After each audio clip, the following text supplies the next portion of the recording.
Guys, today I want to talk about a prone position of a subject as far as law enforcement training is concerned and tactics.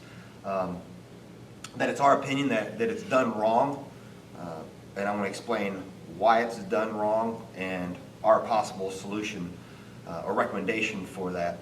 So if I've already tussled with my subject, got on the ground, and I'm moving to control and handcuffing, there are a number of famous trainers out there who teach this method, and I'll explain why I don't like it, and there's multiple reasons. Generally speaking, they're going to end up in this position with the arm controlled here in a number of ways for different joint manipulations, wrist locks to control to this other arm. My problem isn't the joint manipulation on this arm. My problem is the tactical position I'm in here when they're prone. The fight's already over. It's come to a point where I'm ready to try to handcuff this guy. Here's the problem with the position. First of all, from a technique standpoint of view, I don't have any control over this person's body with the exception of whatever crank I can get out of this arm. If I keep my own balance by putting my feet on the floor, I have no weight on them. Therefore, go ahead and move around, Craig. He can move, okay? So the assumption is that we're not going to keep our weight on our feet. What are we going to do? We're going to drop weight into their neck and into the small of their back to control this position. Why is that a problem? Well, from a tactical standpoint of view, the more weight I put on top of him, the more I'm a lumberjack standing on top of a log in water. In other words, he is my base. All he has to do is move that base and I no longer have control. So for example, I'll put Craig in a mild arm lock here. If Craig, and I put my weight on it, if Craig just rolls, look, I'm very subject to that. Okay? Because he is turning underneath me. Not tactically sound to be putting both my knees and my base down on this individual.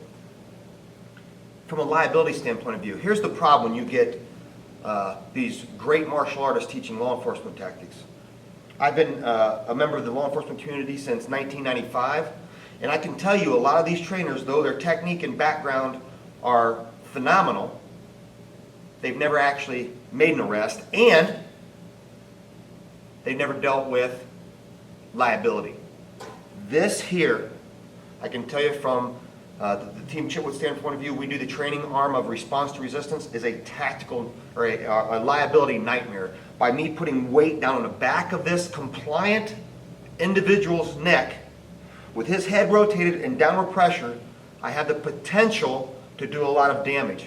And it's happened in a number of cases. So I have to consider, as a trainer, the individuals I'm training, the liability that I'm putting them in by asking them to do the tactical maneuver I'm doing.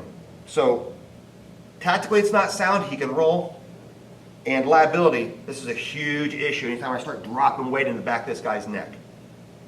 So what do we at Team Chitwood and Response to Resistance recommend? Recommend that if I'm going to be at this same side position, what would be better would be to have their arm in a joint manipulation position, perhaps the bent arm lock, known as the Kimura, or a hammer locking style motion. I'm going to put my elbow, my base is firmly on the ground. I want to stabilize his upper arm so it's not moving with my pelvis. I'm going to put my arm in the center of his back. I'm going to grab his arm as if I'm doing a preacher curl. And then I can bear weight into my subject through my arm. This way, if he tries to roll, go ahead and try to roll, I'm stabilizing. He is not part of my base. My base is on the outside and my weight is implying here. Craig, go ahead and turn your head either way. He can use his head, he can turn it, his neck is not in danger. And then of course from here, if I need compliance, I can add weight, I can lift the arm, I can gooseneck, I can verbally command for the other arm. If the fight gets bad, I can always come down and engage in ground fighting. Where it's very difficult for me to continue to engage in ground fighting if I am sitting my knees on him and he goes to roll again, now it's a ground fighting nightmare.